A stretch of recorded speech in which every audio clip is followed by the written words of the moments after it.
Welcome, everybody, to the Brian Fultus Behavioral Finance Podcast. My name is Dr. Brian Fultus. I serve as an associate professor of finance at Butler University in Indianapolis, Indiana. But today, my goal is to teach you about social norms, these unspoken rules of society. And today we're going to talk about the implications for life in general, but then also talk about some of the financial implications of the social norms that we see around us. So thank you very much for watching today, and I hope you're doing well. We are in summer mode right now, which for me, at the end of this summer, means that I feel quite refreshed. Also means that my boys are going into school. They start about 3 weeks about earlier than I do.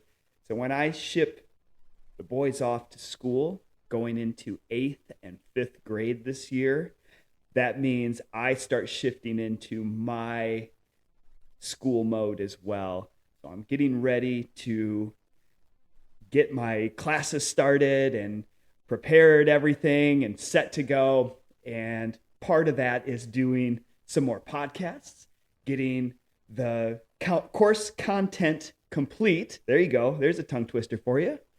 Course content complete on the podcast before I start my real course in the fall, which means we have this podcast to talk about social norms.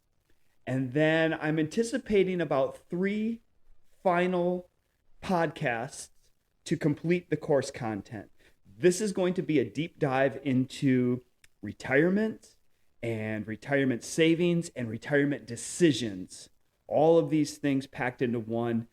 And then the final chapter or the final section that we talk about to complete this course overview is going to be on debiasing strategies and how we can help ourselves debias ourselves and others around us. That will round out the overview that I was trying to set out to do right at the beginning here. As this podcast evolves and we try to figure out where we're going to go with this. It's starting to become more clear to me now, and I'm getting really excited now to talk about some of these other aspects. And part of that is mental health and what it actually means to be rich. And this has been something that has changed in my life certainly over this past year, as I've really have sought out help and tried to work on my own mental health and how it all ties together, and what truly being rich means.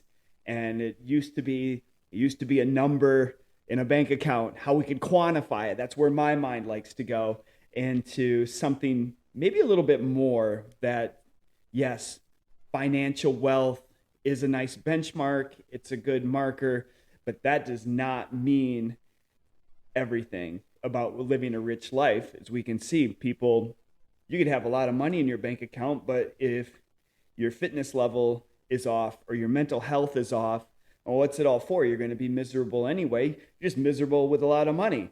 So that's where we're going to be going. I've got a lot to share, a lot to talk about, and lots going on in my life. This has been an amazing summer. Typically what we do in the summertime is do a lot of traveling. And after spending a number of years living in Europe, lived in Germany for almost 6 years, we'd like to go back over there.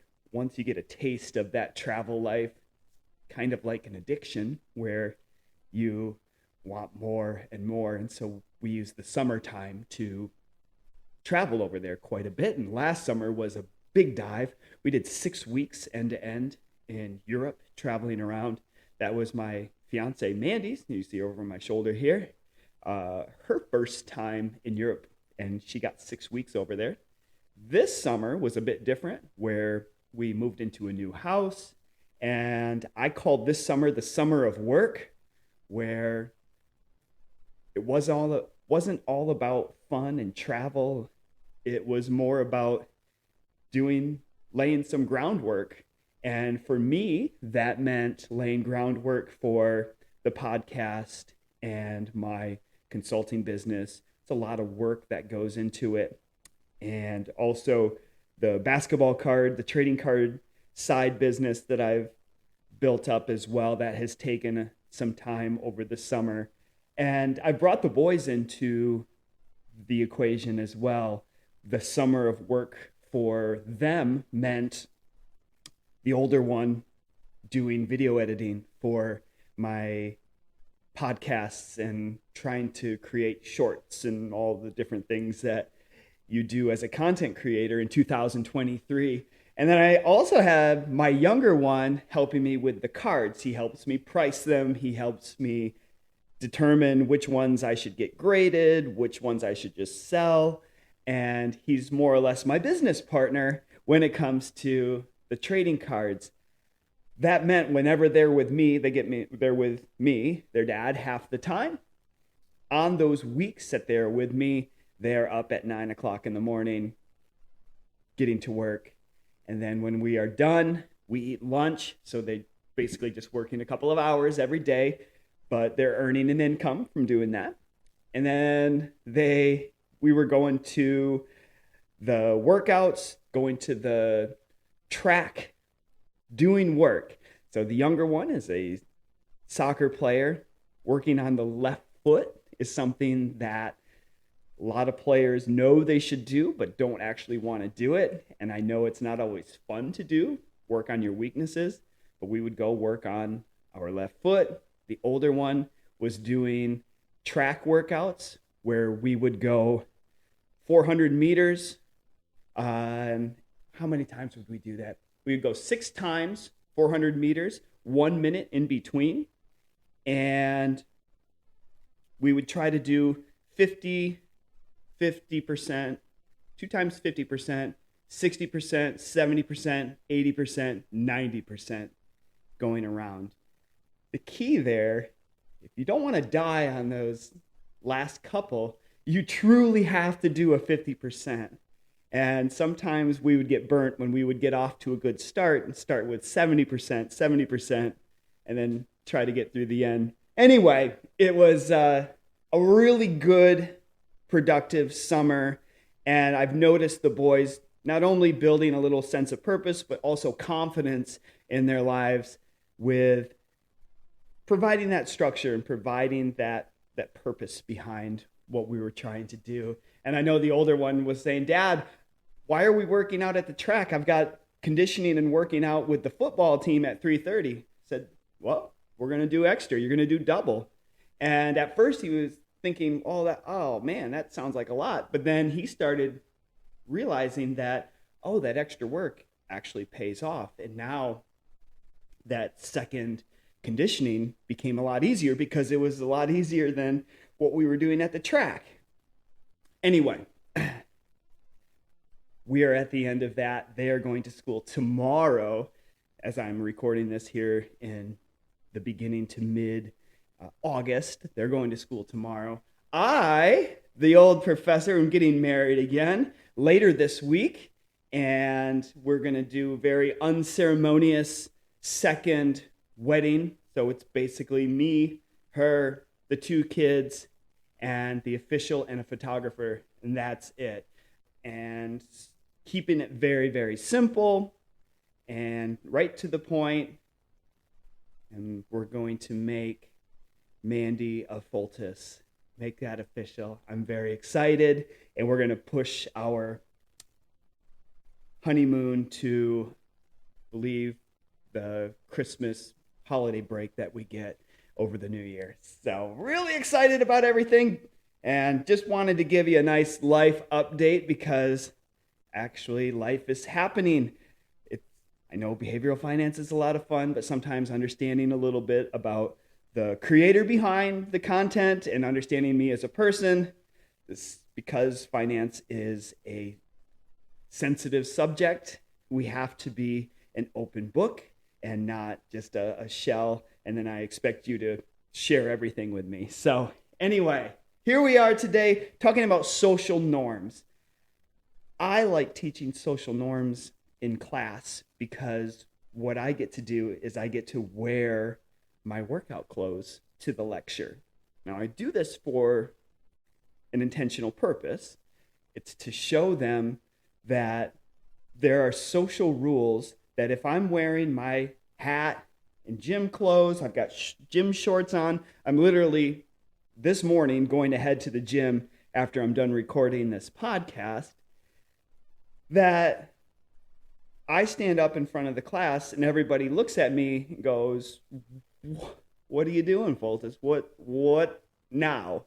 Because this is at the end of the semester. They've heard all of my antics, and that's why I have to put a disclaimer on my podcast, because I introduce myself as an associate professor of finance at Butler University, but then I also have to put a disclaimer at the bottom saying the content below is all mine. It has nothing to do with Butler. This is just my content here, separate from my job. But anyway, if you are in class, you see this, and what's going on with your dress? Why are you in gym shorts? And I'm normally used to seeing you in at least a dress button-down shirt or a polo and dress jeans or dress pants, or something like that. So what's going on? Well, that's my introduction to social norms. These are the unwritten rules of behavior that are considered acceptable in a group or society. The unwritten rules of behavior. I want you to think about that as you move forward in your day-to-day. Think about all of the unwritten rules that we see around us that, for the most part, are going to be good. They're going to serve the greater good. But then I want you to be aware of those that aren't always that good, that we need to be aware of, because sometimes we're going to need to step in and say, wait a minute, why are we doing this? This doesn't make sense. I'm not sure if I want to follow this. So why would we follow social norms? The way that these are set. And by the way, the social norms is just a piggyback off of this conformity conversation that we were having in our previous episode. And we conform to a certain set of standards. Social norms are kind of the unspoken rules of these things that we conform to. And the general rule is it's a good thing and we follow these because we want approval, we want acceptance, and we want to belong. With all these three things, it makes sense why we wouldn't want to shake the boat or rock the boat, because this is just a comfortable way of going. This is the smooth path. And if we don't, the consequences of not following social norms is the opposite: suffering from disapproval, being banished from the group, or being an outsider from the group looking in. It's something that takes a lot of courage, and if it doesn't work, then you have to be comfortable being outside of society or the norm of the group. And so those are the reasons why. The benefits of some of these social norms is it creates an unspoken standard. Think about going back to our type 1, type 2 way of thinking. It's orderly and predictable. It's smooth for our brains to think about. Doesn't cause a ton of cognitive dissonance. We go with the flow. We take a look at our surroundings, we adapt to it, and we blend right in. Feels very comfortable. It's all inclusive. It's comfortable. It's predictable. All these things make us feel accepted, comfortable, and that's why we fall into these. So I'm going to point out some social norms that we just see on a day-to-day basis, and then I'm hoping that you can add to the social norms, and we're going to talk about financial norms as well. Before we jump into that, just understand that norms do and can change over time, and they can change over different cultures and in different situations. Social norms can change over time, cultures, and different situations. Think about your public behavior. Public behavior, how you actually speak, the words that you use. And I want you to compare how you speak and how you talk at a bar or at a basketball game. I know football season's coming up.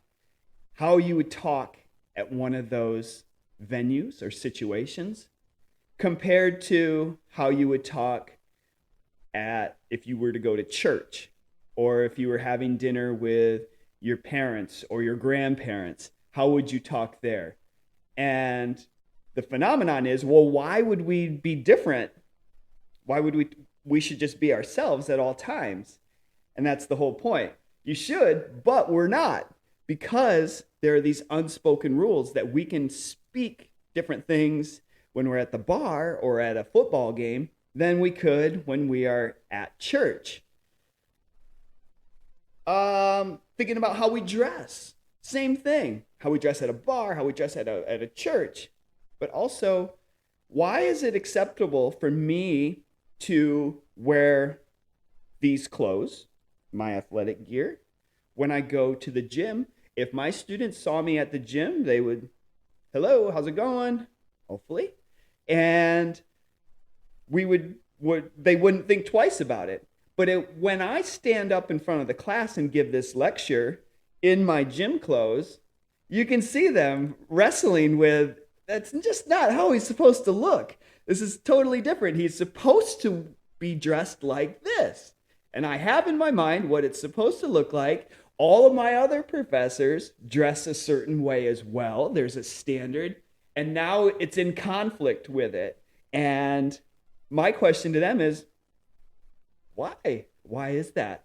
And this all just goes back to these unwritten rules that we have in our brain and that we actually execute for the most part. And I think about my students. So as social norms evolve over time, I can think of old movies that I watch that have students dressed really nicely in their ties, and over time we wear jeans or khakis. But now, and I'm not picking on them because I don't blame them, we get mostly sweatpants, yoga pants, athletic pants, and sweatshirts, t-shirts based on the weather. Very, very dressed down compared to how it was in the past.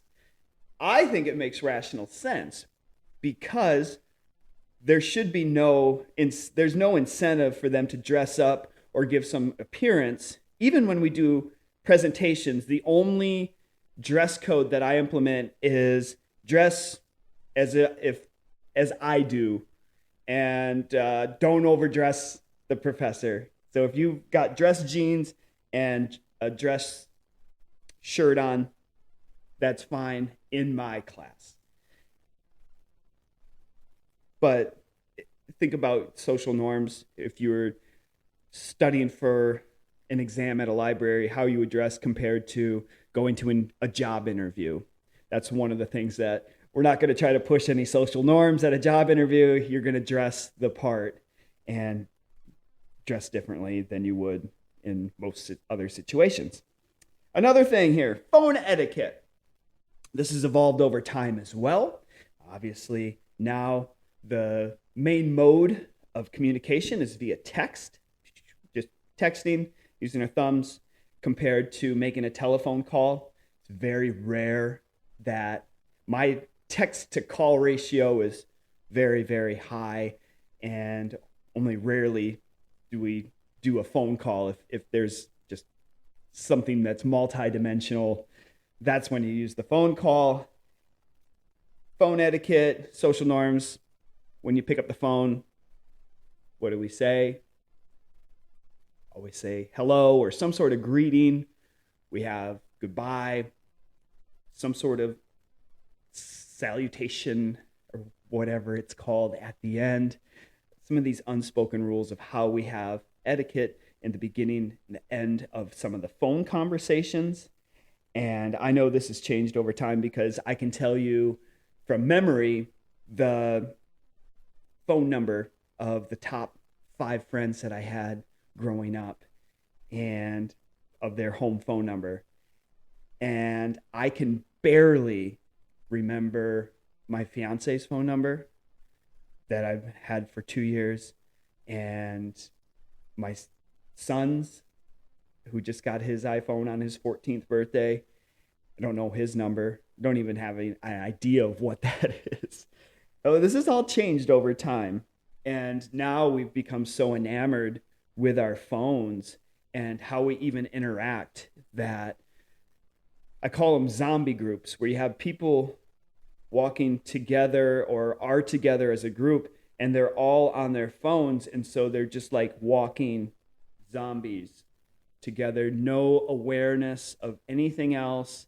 And I'm always super curious about what is so important that is on their phone. I'm always fascinated by this because in my life, man, I love my phone too, but there's just not a hell of a lot that's that important that has me in there. And I try to be cognizant not to get sucked in to that TikTok life and understanding the dopamine that they're trying to inject and get you addicted to. I understand that, so I try to keep it away.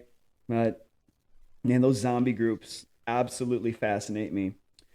When we talk about different cultures, I've got to experience the German culture and love how black and white things are for the most part. There's no gray areas, and we even see this when you are walking in a large city, that if it says red, the crosswalk says red, you just stand there, and it makes no difference if there are a ton of cars pouring through or if you don't see a car for another mile. If that says red, nobody goes.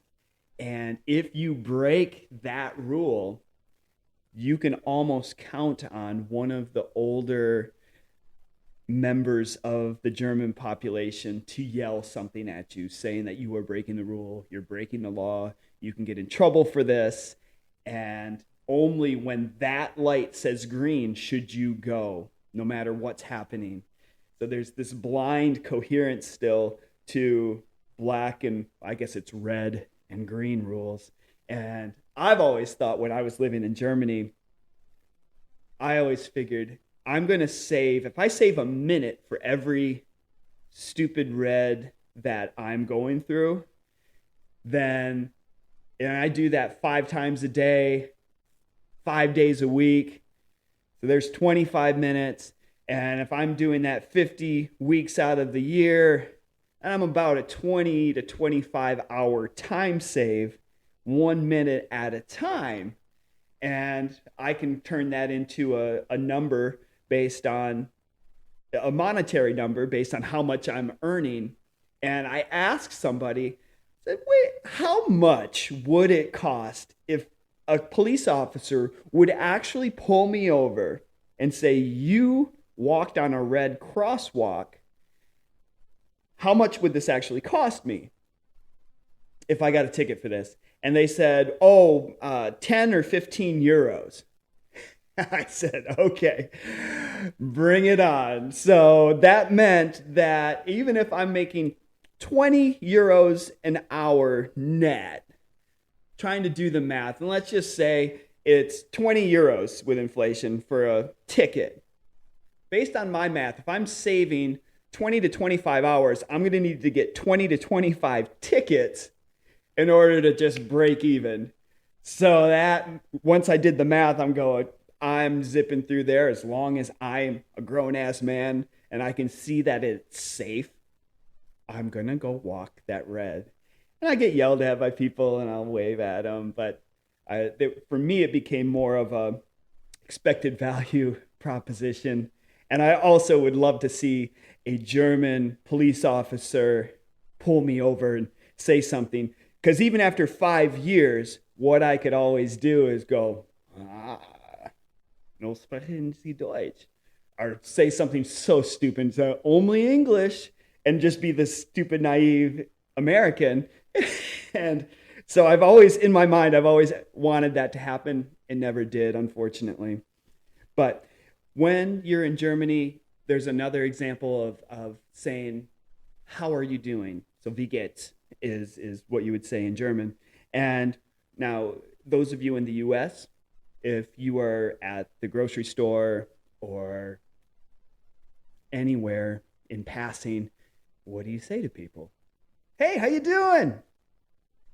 I do, at least. How's it going? Good. I'm great. Right? And when we're in Germany, if you were to actually say, wie geht's? What you're actually, it's a literal meaning. They take it very literally. How are you doing? Which means you are going to get a very honest answer about exactly how they are doing on that day. Never know what you're going to get. And you only ask, how are you doing? Obviously, because it's an honest answer, to those that you really know and really want to know how you are doing.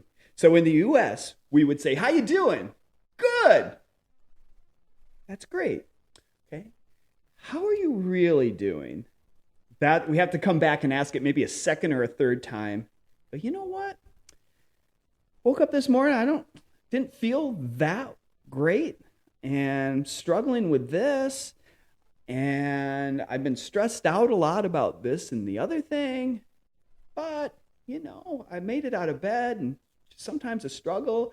And we're going, whoa. I just wanted you to say you're doing great. I'm doing great. And we move on, even though we know there's a lot more to it. So different cultures even have different interpretations of the same phrase. Continuing on, talking about dining and these social norms and why we do these things. So why is it that we have to eat an appetizer before the main course and then we eat the dessert? So the intuition makes sense, right? That you want to eat the good food, the warm up, and then you have the main course, and then you eat the sweet stuff later so you don't fill up on the sweet stuff, and then when the good stuff comes. I get the intuition, but we stick to these rules so steadfast that to even think about having dessert beforehand, that would just be insanity. Come on, people. Let's think about this. So, and then also thinking about what else we do. Napkin and lap.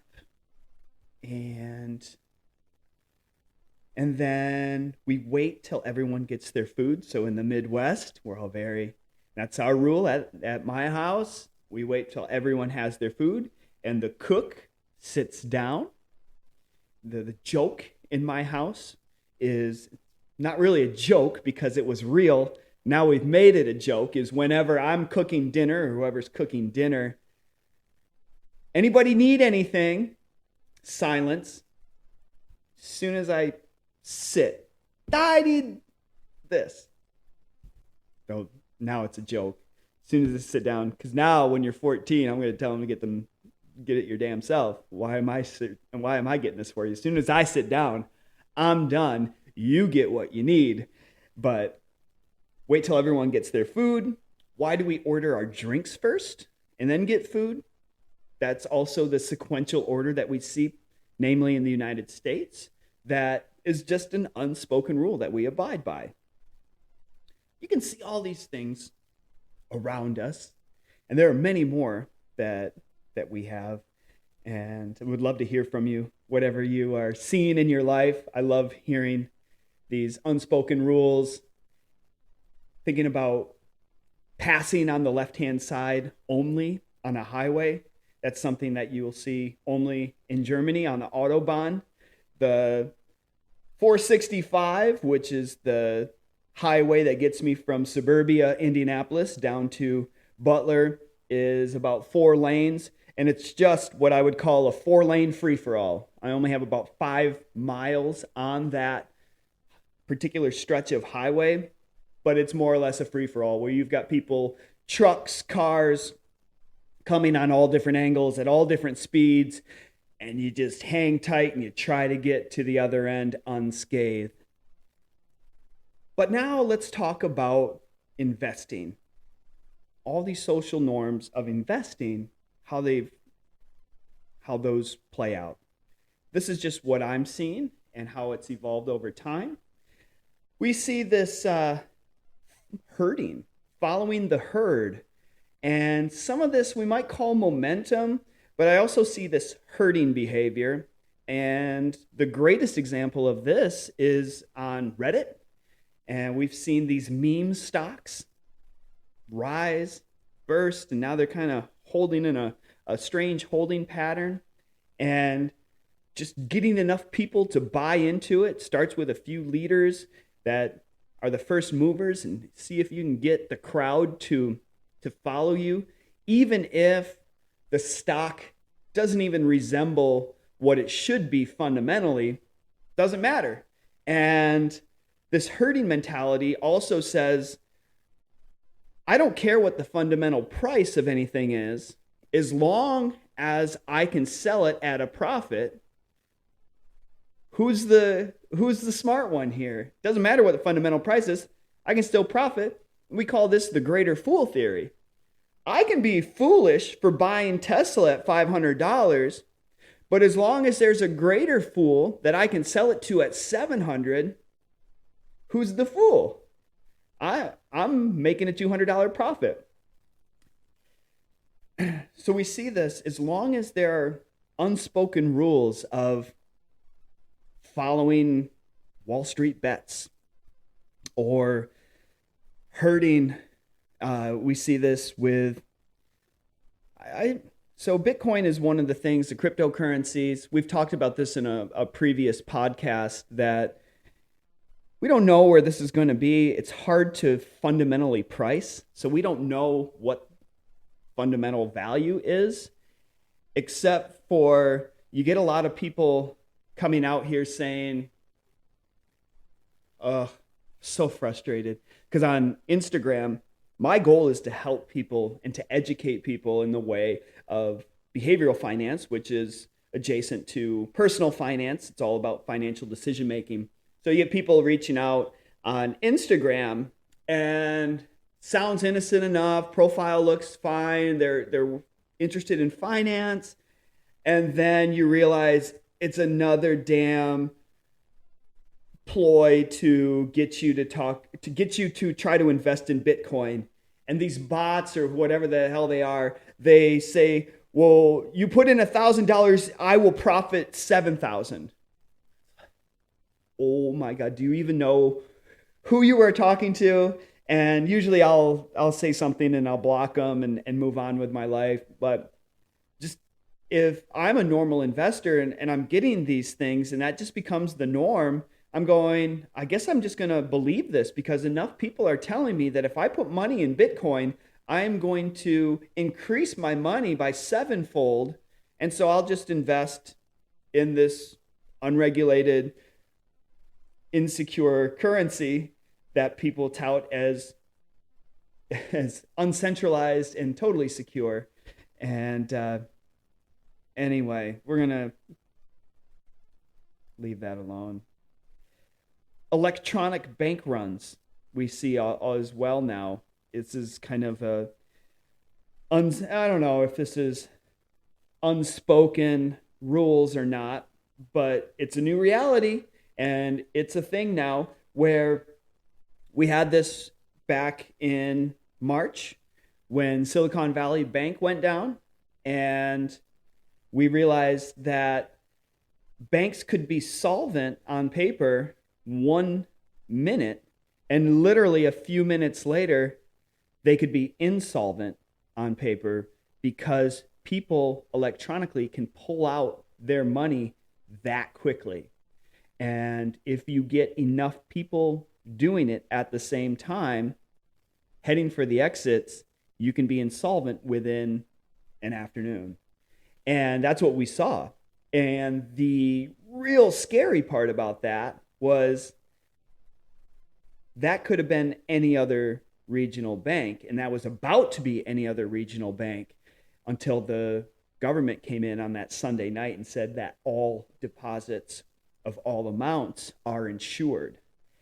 I remember reading that in Puerto Rico as I was meditating and in a really zen, like for the first time in my life, was really relaxed, was just accepting myself for the first time, and was really like, oh, this is so wonderful. It was a 6-day trip on my own. And I remember that later in the trip that evening, I pull it up, reading about Silicon Valley Bank and thinking to myself, when I fly on Monday, will we have an economy that is actually going to be stable, that people are going to get paid on that Friday? That was a real question that I had. And I think a lot of people in the finance industry were having those same questions until the government came in and put in that backstop on that Sunday night. So then things were able to resolve themselves or iron themselves out over the next couple of weeks. So that's a new thing. I've talked about meme stocks, momentum trading, Bitcoin.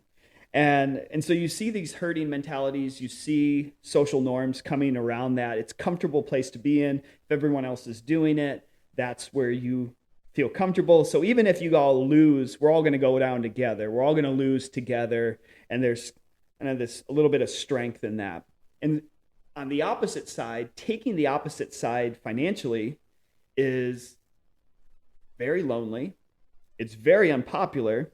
And even if you are right in the end, you are going to be losing up until that point. Alone, unpopular, and on the wrong end of it. So there's a reason that many people don't attempt it. Even those who called the financial crisis, you can call it all you want. But if you don't put your money on that side, then you're not really benefiting from it. You're just standing in the crowd going, I don't think we should do this. But you're still going down with the crowd anyway. Nobody likes to lose money alone. And that's why we don't see too many contrarians stepping on the other side of these trades. In financial decision making for your personal finances, let's talk about that. We've got keeping up with the Joneses. I see this in my life every day here in suburbia Indianapolis, where you have people, I see houses, people buying these big houses, the cars, and the amount that they're paying on their car loans, and just building up hundreds of thousands of dollars in expenses. Even if they're making a good income, they're spending more than they are making. And this is just an unspoken rule. Hey, I've got to have a new car. The unspoken rule is we all have car payments. And we all have big mortgages that we can barely afford. This is the way it is. Even to the point where when I went and bought my car, I got like a 7-year-old car, about at the end of taxes, it was about $17,000, $18,000. And I said, okay, where do I wire it to? And they looked at me as if I had 3 heads coming out of my shoulders. And they're like, I don't remember this process. So even the man behind the screen, the desk, came out and was like, okay, I think this is how we do it. I think this is where we wire money to, even though we haven't had this in a very long time. Like, people don't come in and just pay for this in cash so we don't have a car payment anymore. And apparently not. And this is a whole nother thing where we're going to talk about, are you okay stepping outside of social norms? So this is where we have to understand where these car payments, we have to be aware. Type 2 thinking has to come in and say, I don't think that's right. Wouldn't you rather take your $700, $800, $900 monthly payment and invest it somewhere, or put it to an experience or something that's not a car. So the car that I have, I said, is 7 years old. I had the option. I could have gone with the same model and had 5 years, 7 years, could have bought it new, taken a loan, paid double for it for a 7-year difference, and 80,000 miles difference. Could have done that and had that trade-off. But now I have a reliable car. I like it, and it's great for me. Nobody's embarrassed by it anymore, and I'll run that thing into the ground with no car payment. And when that time comes, I'll buy another one. Probably by then I'll have more wealth, and I can pay even more for a new used car, and on we go. But I have to step in and say, no, this social norm of what I see in the school parking lots, and I know what I make per year, and I have to believe that I'm on the higher end of what people are making. So, and I've seen the numbers. I think I make double what the average is in my county. That's just me before Mandy comes into play. And so I realized that it's not an income thing for everybody. It's an overextension that people believe I've got to have the best car. For what? So you can sit in a parking lot? I guess. We need to be cognizant of that. Also, this unspoken rule that we all have to go to college, and we all take student loans in order to go to college.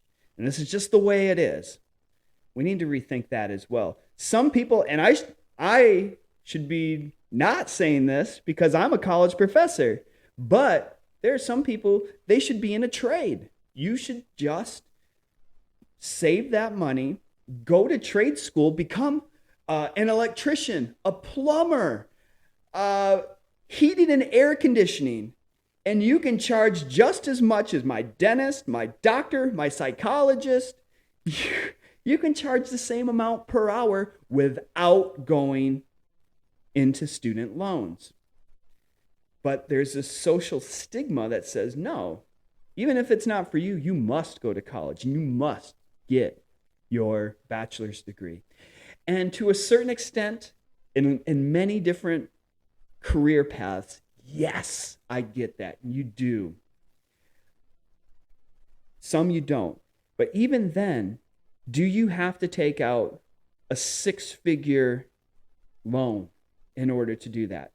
And this is where I've noticed with my students, and I'll elicit this in some way, and I've noticed I have 2 camps. We have those who don't pay anything, either through mostly family, some through athletics, and then you have others who are on more or less on their own, doing it through work and student loans. And some of the loans can get pretty high, and they are starting out their young adult lives way behind in the game. And it doesn't mean that they've lost, it just means they have a lot of catching up to do.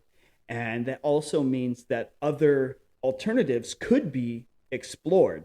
If you're in that camp, it's worthwhile having that conversation of going to community college before you go to that 4-year university, crunching the numbers. And part of what I'm working on as well is understanding how we get into classrooms of juniors in high school to have these conversations. Because by the time you walk onto campus and learn how much it's going to cost, you've already committed to it. And it's very difficult to get yourself out of that and to rearrange. What we would rather do is have what we call a just-in-time learning, where we jump in when you're a junior in high school, give you the education on how much things will cost, should you go to college, and what is going to be your best route based on your resources. That's what we need to be teaching. But again, this all is bucking social norms.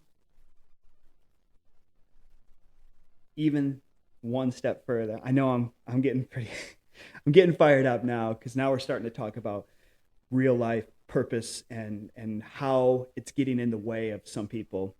I've got a lot of college juniors and seniors in my classes who have done the right things. They've done everything right in high school. They're on their way to getting their degree. And now the next step in their sequential order is, what are you going to do?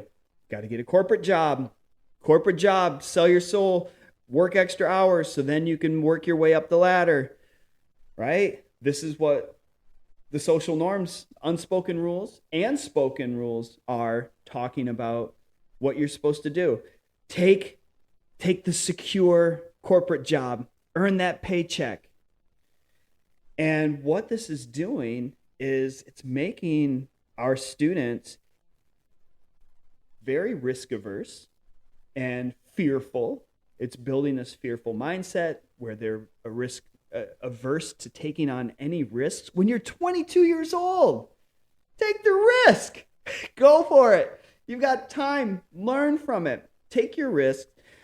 But also understand you've got your own purpose. You have a purpose in your life that's unique. It's not like everybody else's.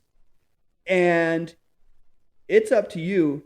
Do you want to follow what everyone is doing and not waver, not make your parents mad, not make your professors mad or your friends like, what the hell are you doing? Don't want to do that. Or do you want to go out and pursue what you actually want to do? And that will bring you joy, peace, and happiness. So this is where I've changed. And I know that I try to teach my students to think outside of social norms, to get comfortable living outside of social norms so that they can create their own future based on their purpose and their financial future and not everybody else's. So when I conclude, I provide a challenge. For me, I'm comfortable doing this. I'm comfortable wearing athletic clothes in front of my students because I realize I'm comfortable in my own skin. I'm proving a purpose, and you need to be comfortable. You can't be comfortable doing a small social norm. How are you going to be comfortable stepping out when it's truly time to stand up and live your purpose when nobody else is doing that and nobody else is saving or investing money? How are you going to be able to do that when you can't do small things? So a couple small things that I challenge my students to start practicing being unconventional.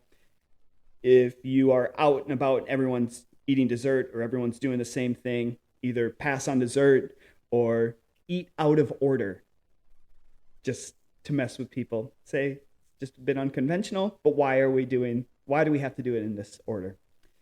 If you go to a party, what if you don't drink? Again, little things, just planting little seeds here. Leave your phone alone for a while. Oh, that's a big one. Leave your phone alone. Set it aside. Don't touch it for a while. You'll be amazed how liberating that is. But it might come at a cost because you might start feeling separation anxiety. I had my phone away at a mall when I took it to the iPhone store, and I was away from it at the mall by myself for about an hour or two. It wasn't even that long, but I had separation anxiety, and it was very real. And so I had to really acknowledge that was a problem. Why couldn't I just be aware and just be at the mall without these distractions? And I've come a long way since then. Leave your phone alone, and then finally pursue your purpose. That think about what you really want to do and get that cemented in your brain and in your heart and go for it. That's the big one. So that's the build up to really pursuing your purpose and living your unique, authentic life that you're supposed to live. And finances are just a tool to help you do that, to give you the power to do that, to give you the security to live your authentic life. So with that, I am going to conclude. When we come back, we're going to be talking about understanding our retirement savings behavior, doing a dive into that. We'll probably say we have about 3 more of those podcasts to go. And then we move into some deeper dives. We're going to talk about mental health and behavioral finance. And we're going to bring on some guest speakers as well. So a lot to look forward to. Hope you enjoyed today's content. Really appreciate you watching today or listening. If you liked what you heard and saw, please make sure you like, comment, subscribe. And we hope that this can grow and help and serve as many people as possible. But if you're listening, you've already done the work, and I appreciate you. You can always reach me at brianfoltis.com or on Instagram, or just leave a comment here on YouTube or on any of the podcast channels that you'll be listening to this on. Thanks again, everybody. Have a wonderful day, and we'll talk to you later.